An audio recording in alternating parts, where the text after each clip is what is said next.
Hello friend, সকলে কেমন আছো? আশা করি সবাই খুব ভালো আছো। আমিও খুব ভালো আছি। আজকে একটা নিরামিষের রেসিপি নিয়ে চলে আসলাম তোমাদের কাছে। আর এখানে দেখো, নিরামিষ রেসিপিটা করবো হচ্ছে পটল দিয়ে, আলু দিয়ে আর গোবিন্দভোগ চাল দিয়ে। তা পটলটা দেখো ডুমো করে কেটে নিয়েছি, দেখতেই পেলে। আর আলুটাও দেখো এখানে ডুমো করে কেটে নিয়েছি। আর এখানে একটা মিক্সার গ্রাইন্ডারে মশলা নিয়ে নিয়েছি, সেটা হলো টমেটো, কাজু, 4-5টা কাজু, আর আদা, আর হচ্ছে কাঁচা লঙ্কা। এটা এটা পেস্ট বানিয়ে নেব। আর এখানে দেখো, একটা বাটি নিয়েছে, সেখানে দেবো হচ্ছে 3 চামচের মতো। 3 চামচের একটু বেশি দিলেও হয়, কিন্তু বেশি দেওয়া যাবে না, বেশি চাল দেওয়া যাবে না। এটা 3 চামচের মতো আমি নিয়েছি, 3 চামচ গোবিন্দভোগ চাল।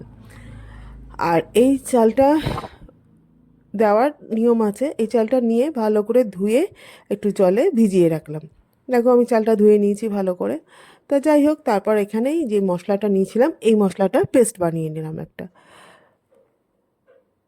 পেস্টটা বানিয়ে নিয়ে এইদিকে দেখো, কড়ায় তেল গরম করে পটলগুলো ভাজতে বসিয়ে দিয়েছি।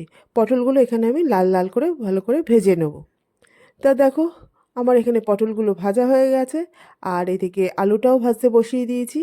আলুটা লাল লাল করে আলুটাও ভেজে নেব। দেখো, আলুটাও ভেজে নামিয়ে ফেলেছি। এবারে যে কড়াইতে পটল আর আলুটা ভাজলাম, সেই কড়াইতে একটা মশলা ফোড়ন দেবো। সেটা হচ্ছে গোটা জিরে, তেজপাতা, একটু হিং সামান্য, আর হচ্ছে একটা শুকনো লঙ্কা। এই তেলের মধ্যে দিয়ে দেবো। দিয়ে যখন মশলাটা একটু চড়বড় করে আসবে, তখন ভালো করে একটুখানি কড়াই যাতে একটু স্মেলটা ছাড়ে, মানে একটু তেজপাতা, একটু জিরের, তখন দিয়ে দেবো হচ্ছে এই মশলাটা, বাটা মশলাটা। তো বাটা মশলাটা দিয়ে ভালো করে তারপরে কষাতে থাকবো। তারপর কষিয়ে নিয়ে ভালো করে যখন একটু অল্প অল্প তেল বেরিয়ে আসবে, তার মধ্যে দিয়ে দেব যে চালটা ধুয়ে রেখেছিলাম বাটিতে, সেই চালটা এবারে দিয়ে দেব এই মশলাটার মধ্যে। দিয়ে আবার ভালো করে কষিয়ে নেব। এবার একটু বেশ খানিকক্ষণ কষাতে হবে, যতক্ষণ না ভালো করে মশলা দিয়ে তেল বেরিয়ে আসছে।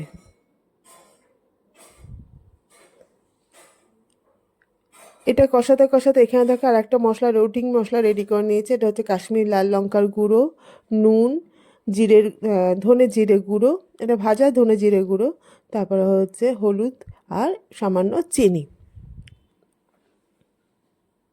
এটাই মশলাটার মধ্যে দিয়ে দেবো। দিয়ে আবার একটু কষাতে থাকবো ভালো করে, যতক্ষণ না এই মশলা দিয়ে কাঁচা মশলার গন্ধটা না যাচ্ছে, ততক্ষণ কষাতে হবে।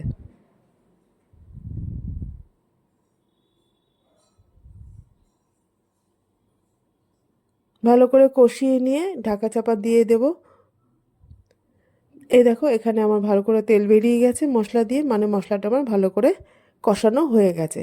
এবারে দিয়ে দেবো ভাজা পটল আর আলুটা, দিয়ে আবার একটু ভালো করে নেড়ে নেব।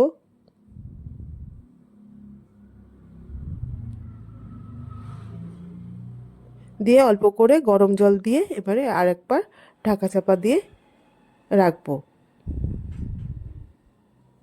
তারপর দেখো, এখানে আমার এটা রেডি হয়ে গেছে, পটল আলুর তরকারি। কেমন লাগলো জানিও তোমরা। তাহলে আজ এই পর্যন্তই। সবাই খুব ভালো থেকো, সুস্থ থেকো। আজ তাহলে আসি, টাটা।